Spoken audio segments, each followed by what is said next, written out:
Épisode 5, Briser le silence, partie 2. Trigger warning, cet épisode va parler d'inceste, de viol, d'agression sexuelle et de situations familiales compliquées.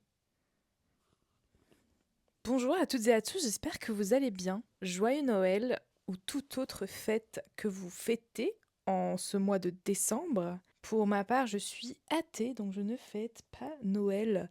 Mais c'est toujours une très bonne excuse pour bien manger le 24 décembre. Pour être honnête avec vous, le 24 au soir, je serai dans l'avion. Ce sera pour moi un repas plateau, mais c'est pour aller voir mon compagnon, donc on dit jamais non. Je vais voir sa famille, qui eux par contre célèbrent Noël, donc ça va être un assez bon moment. Après, c'est vrai que ma famille, même si on n'est pas croyant, on l'a toujours fêté. Je pense que c'est quelque chose que les gens pas croyants fêtent quand même. Mais c'est vrai que depuis quelques années, moi personnellement, j'étais plus seule à ce moment parce que c'est pas vraiment dans mon intérêt de retourner chez mes parents pour les fêtes, vu l'énergie que ça me prend. Et donc c'est vrai que j'ai passé Noël seule plusieurs fois. Et même si vous êtes athée et que vous fêtez pas Noël, je sais que c'est souvent un moment un peu compliqué parce que vous voyez des familles partout. Et même si on est d'accord que chaque famille a ses problèmes, souvent on voit des familles qui s'entendent bien et ça peut faire un coup au cœur. Moi, je vous invite vraiment à prendre du temps pour vous.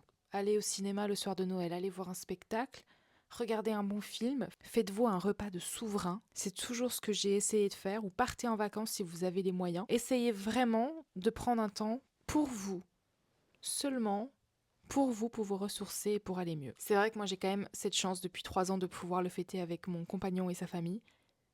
Et même si c'est difficile de temps en temps parce qu'on est toujours dans une famille qui s'entend bien et que effectivement ça peut me faire peut-être regretter que les choses ne puissent pas être de la même manière dans ma famille. Mais avec le temps, je me sens de plus en plus intégrée et j'adore y aller. Ma belle-mère et mon beau-père sont toujours très accueillants. J'ai droit à des petits textos de temps en temps. Ils m'ont même envoyé là un cadeau et une carte pour Noël parce qu'à la base je devais pas y aller. Maintenant il n'y a plus qu'à espérer que les douanes me laissent passer parce que les États-Unis en ce moment, c'est pas ça. Bref, aujourd'hui, on va parler toujours de briser le silence, mais ici, je vais parler de comment j'ai dit la vérité à mon père, à ma mère et bon, tout le reste de la famille. Mais vous allez voir que finalement, ça a eu un effet domino puisque je l'ai dit qu'à une seule personne et ça a ricoché un peu partout. J'aurais peut-être dû m'en douter, je ne sais pas. En fait, je ne m'attendais absolument pas à ce genre de réaction quand j'ai envoyé la lettre.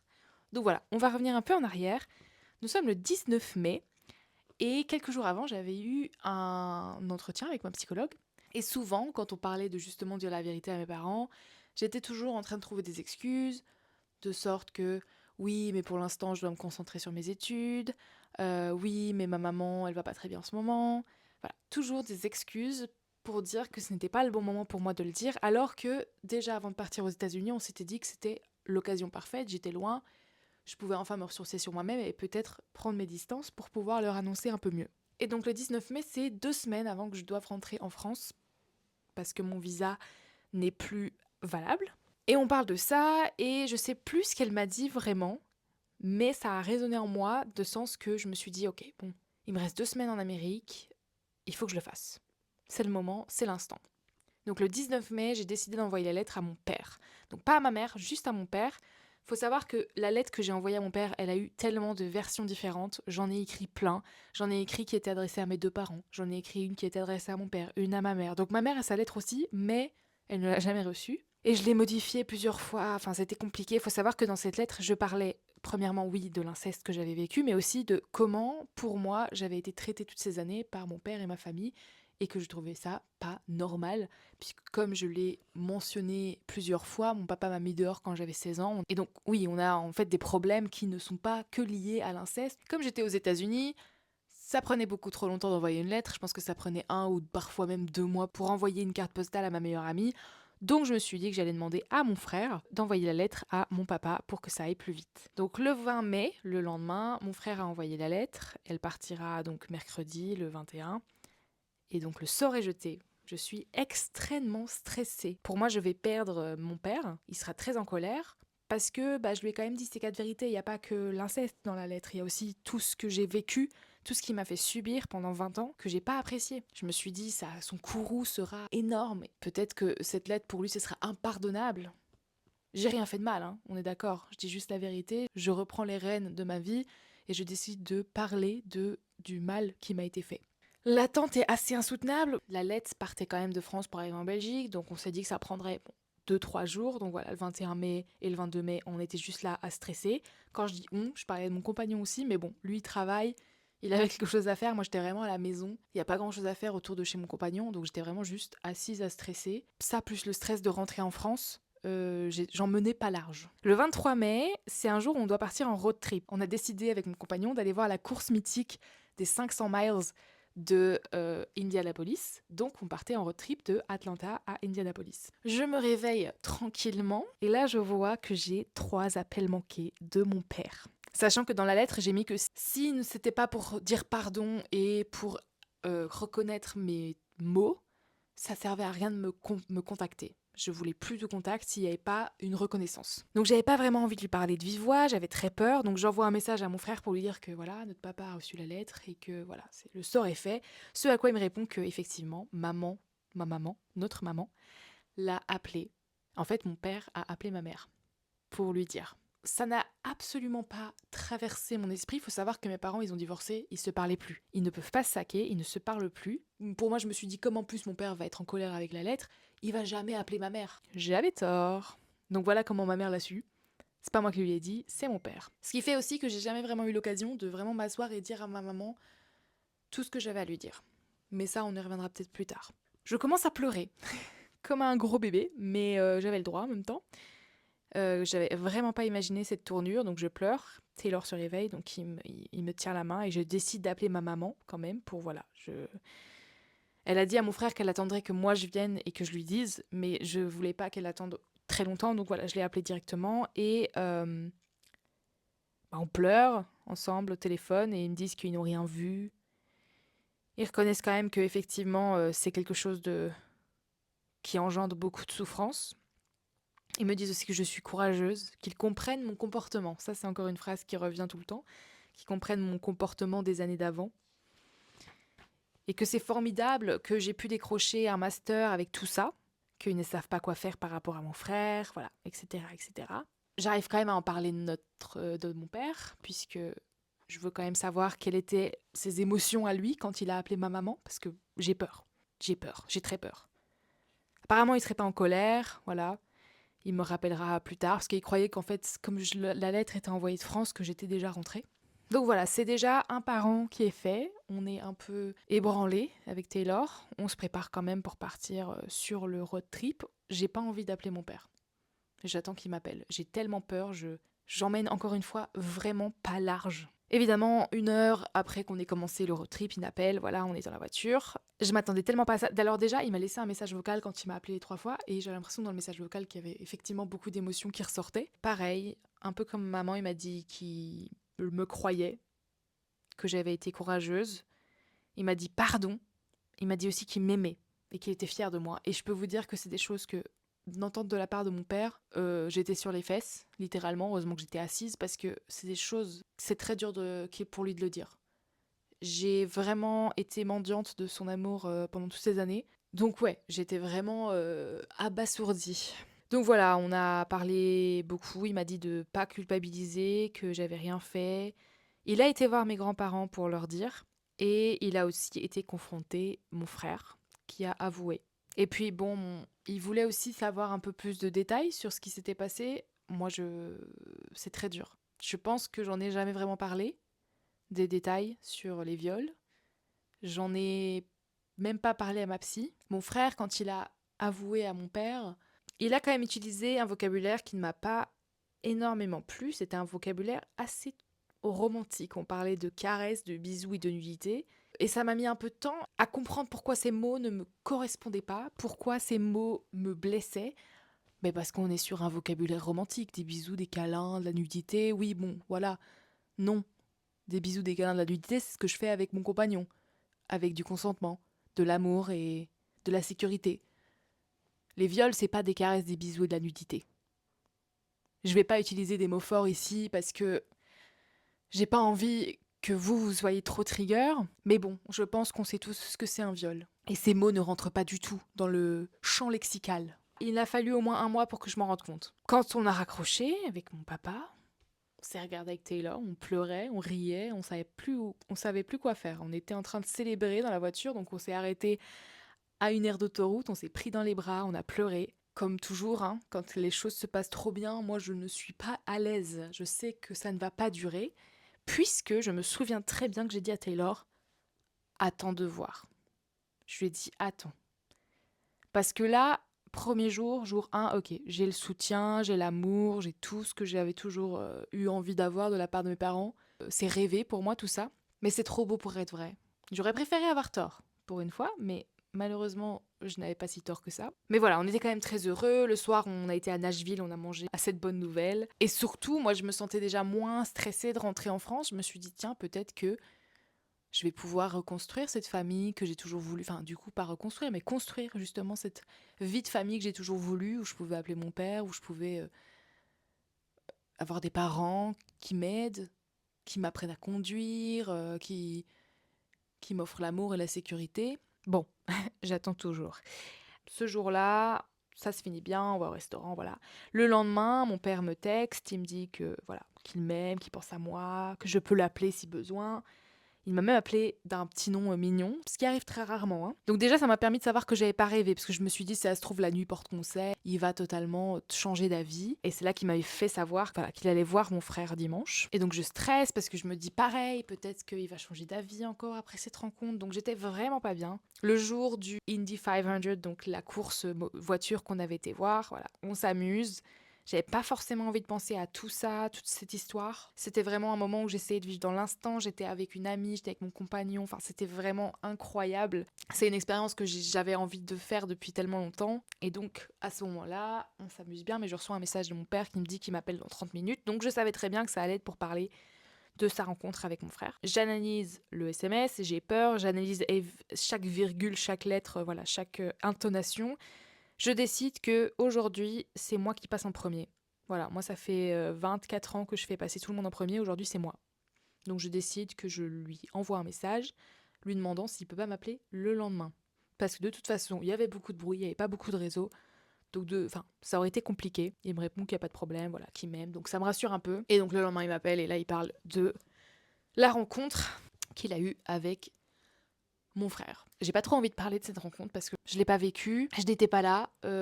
Moi, tout ce qui a été dit m'a été rapporté. Pas l'impression que ce serait mes mots et mes ressentiments par rapport à ça.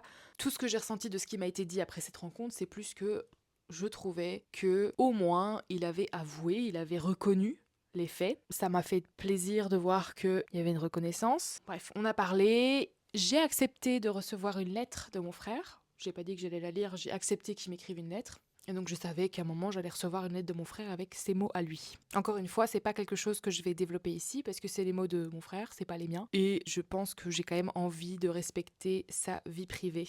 Dans l'appel avec mon père, j'ai quand même dit que voilà, je le remerciais et il m'a répondu que c'était son rôle de papa. Faut être honnête, il y a plusieurs fois où il a pas du tout rempli son rôle de père. Ce qu'il a un peu reconnu quand même. Je me suis quand même encore assez sentie pressée de délivrer des détails des viols. Je pouvais pas, je vois pas en plus en quoi ce serait utile. Parce que peu importe les gestes, les effets sont là. Et aussi dans la lettre, j'avais parlé du fait que je changeais de prénom. Mes deux parents ont totalement accepté ça, sans problème. Donc voilà, ça au moins c'était fait. J'étais officiellement Charlie, j'allais pouvoir aller à la commune, changer mon prénom et aborder ma nouvelle identité. Voilà, ici on est sur le récit de comment je l'ai annoncé à mes parents, comment ça s'est passé à l'instant T. Maintenant, c'est vrai que je vous ai un peu laissé dire que cet épisode serait moins positif. Et effectivement, ça s'est un peu gâté dans les mois d'après, malheureusement. Du côté de ma mère, il y a quand même eu, dès que j'ai atterri, donc ils sont venus me chercher à l'aéroport. Et dès que j'ai atterri, j'ai eu droit à une blague sur le viol. Dans le sens où j'ai dit que je voulais pas dormir avec une certaine personne et ils m'ont dit bah ça va, c'est pas lui qui va te violer, hein. Dans l'heure où j'ai atterri. Alors déjà quand j'atterris d'un long vol, je suis pas forcément fraîche, alors là vraiment ça m'a... Ça commençait déjà bien. En août, nous on est souvent en famille pour célébrer mon grand-père. Cette année mon frère n'était pas invité, donc c'était déjà ça. Parce qu'à la base, moi, j'avais inventé 52 excuses pour ne pas être là. Mais là, au moins, c'était moi qui pouvais être là et la personne qui devait avoir honte devait se cacher. Les jours passent, donc je suis de retour en France, un peu déprimée, je cherche un job. Je ne sais plus quelle date, il faudrait que je regarde. Je ne sais plus si j'étais soit dans le sud de la France, soit chez mon père à ce moment-là. Ma maman m'envoie un mail où elle m'explique que nous sommes tous les trois ses enfants et que mon frère était beaucoup trop jeune pour comprendre ses actions. Oui, non, non. Cette excuse m'a transpercé le cœur parce que je suis désolée, mais quand tu violes quelqu'un, l'âge, pas une bonne excuse. Surtout que quand il en a eu fini avec moi, il avait 16-17 ans. Je pense qu'il savait très bien ce qu'il faisait. Il y a des actes qui ne trompent pas et je peux vous dire qu'il savait ce qu'il faisait. Donc déjà ça, pas trop aimé comme réflexion. Je sais que ma maman n'a pas forcément l'éducation sur tous ces sujets-là. Je me dis, bon, ok, on va laisser passer, on va voir. J'ai jamais répondu au mail. Je ne savais pas du tout comment y répondre, je ne savais pas quoi faire. Une fois, pendant une soirée chez ma maman, je mangeais une glace. J'adore la glace. C'est un fun fact sur moi, j'adore la glace. J'ai eu droit à une réflexion très salace de la part de mon beau-père. Parce que pourquoi pas finalement? C'est pas la première fois. Faut être honnête, c'est pas la première fois, je m'en prends tout le temps, on s'en prend tous tout le temps. C'est fatigant quand il a été couché. J'ai quand même dit à maman, il faudrait peut-être que tu le calmes parce que moi je vais pas m'en prendre des comme ça encore très longtemps. Et je lui ai bien fait comprendre que c'était incestueux. Faut arrêter que les gens pensent que l'inceste, c'est que avec les liens du sang. Pas du tout. Par alliance aussi. Donc beau-père, ça ne marche pas non plus. Elle m'a dit qu'elle lui dirait. Bon, depuis, ça va. Je m'en suis pas pris plus. Pourvu que ça dure. Et puis ma maman m'a aussi fait une blague sur le viol quand je lui ai mentionné que j'allais habiter avec 2 hommes. Elle m'a dit fais attention de ne pas te faire violer. Mais bon, ça on en a reparlé lors de notre dernier appel et elle s'en est excusée énormément. Je pense que la différence entre ici la situation que je raconte avec ma maman, qui évolue quand même beaucoup avec le temps, c'est que j'ai un espoir qu'effectivement ça va aller. Parce que on peut s'éduquer sur ces sujets. J'ai l'impression qu'elle est quand même ouverte à entendre ce que moi j'ai à dire. Maintenant, effectivement, il faut faire attention. C'est pas moi qui vais lui enseigner tout ça. Je suis victime. J'aimerais bien ne pas avoir à avoir la charge mentale en plus d'éduquer ma famille sur le sujet. Il y a énormément de livres et de vidéos et de podcasts sur le sujet. Autant aller les écouter. Pour ce qui est de mon père maintenant, parce que j'ai 2 parents, j'ai été chez lui tout le mois de juillet. J'étais stressée, vous ne pouvez pas imaginer. J'avais très peur. J'y étais. Et au début, je trouvais que ça se passait bien. On avait quand même des moments père-fille, des moments famille. On cuisinait ensemble. Faut savoir que mon père adore cuisiner tout seul. Moi aussi d'ailleurs. Il m'a autorisé à cuisiner avec lui. On a été se promener dans les bois. Et quelque chose que je demandais tout le temps, c'est qu'on fasse des randos ensemble.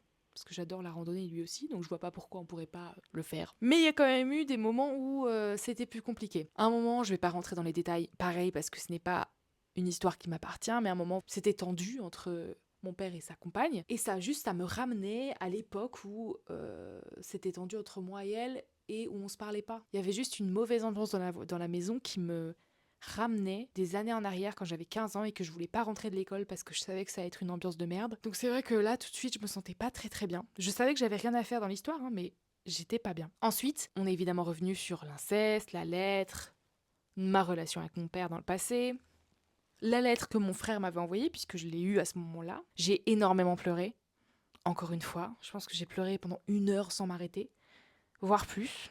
J'avais plus d'hydratation en moi après. J'ai commencé à entendre des réflexions qui ne m'ont pas plu énormément. Comme par exemple, oui, mais il était victime aussi. Victime de quoi, me demandez-vous?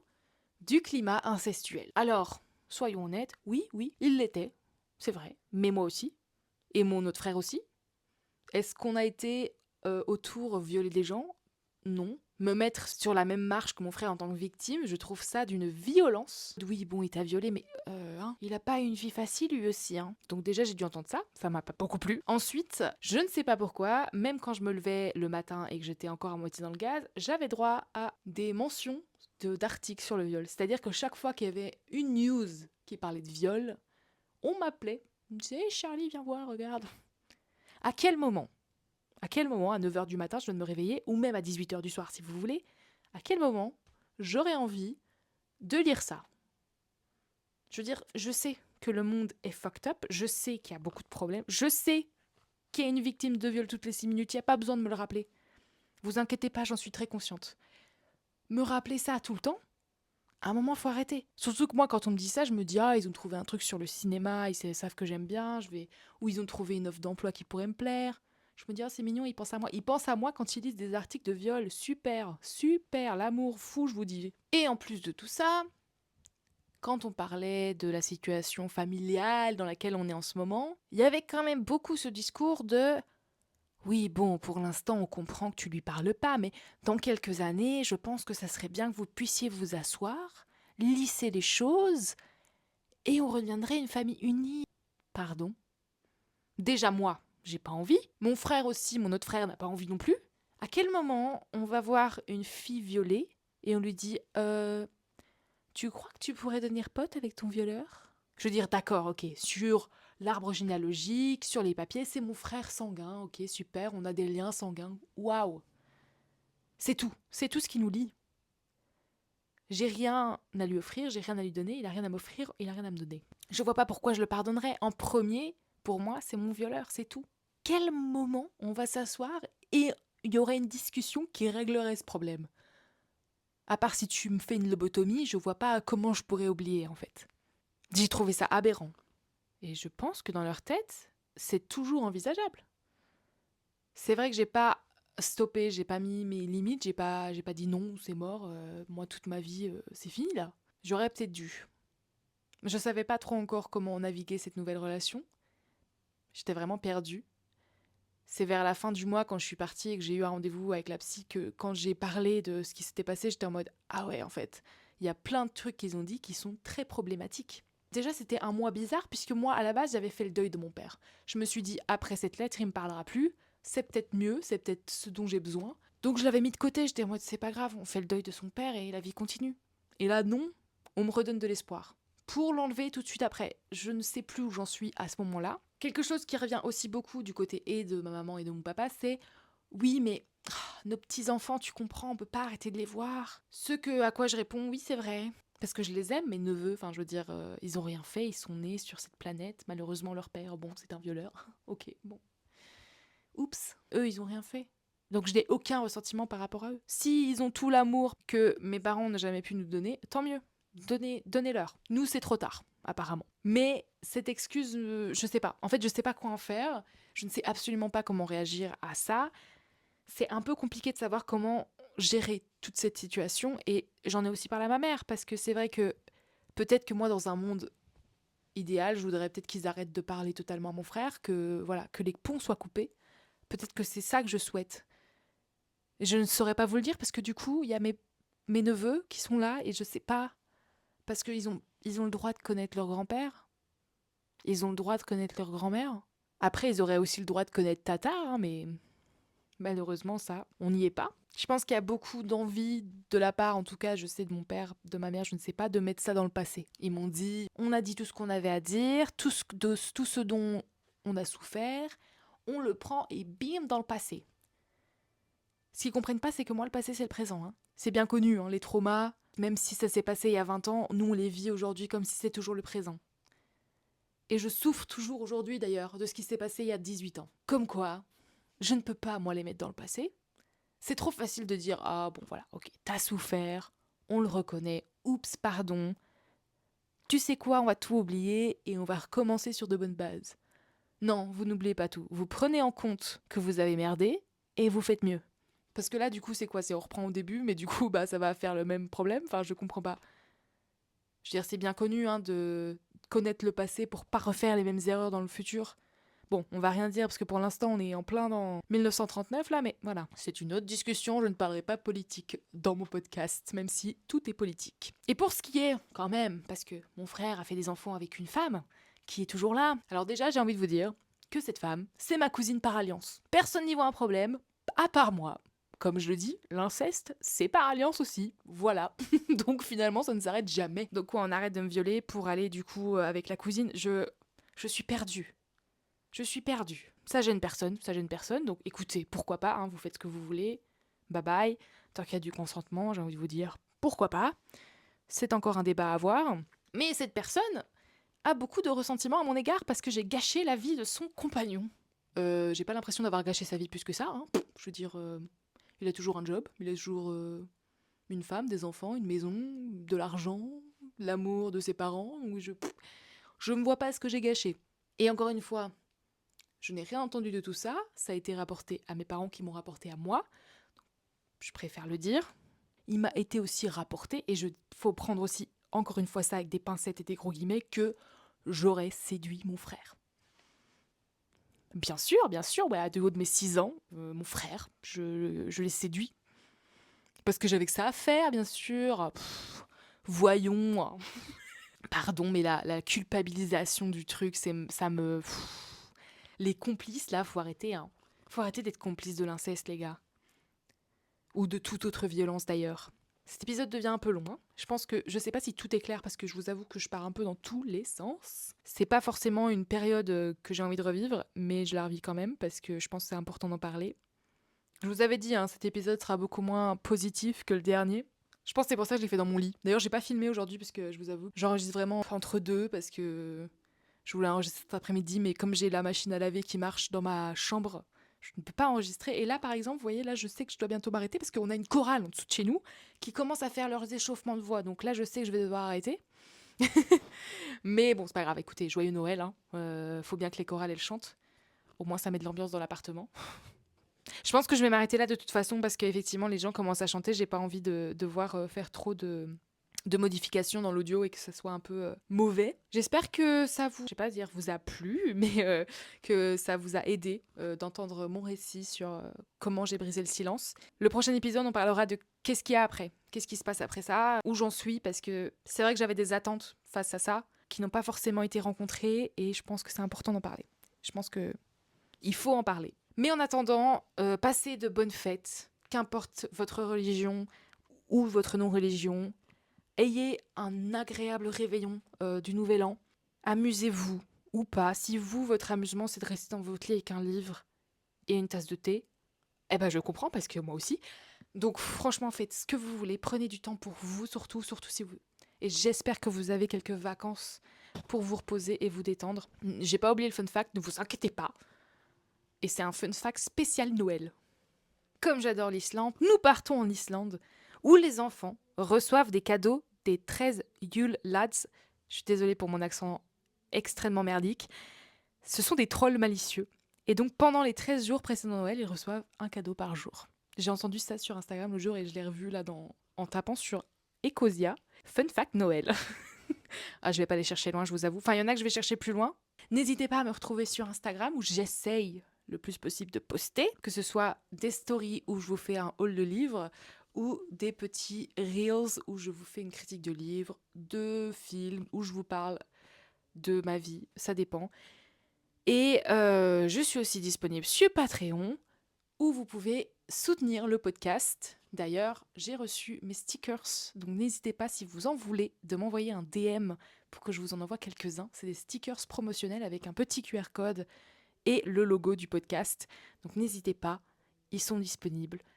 Joyeux Noël à tous et bonnes fêtes.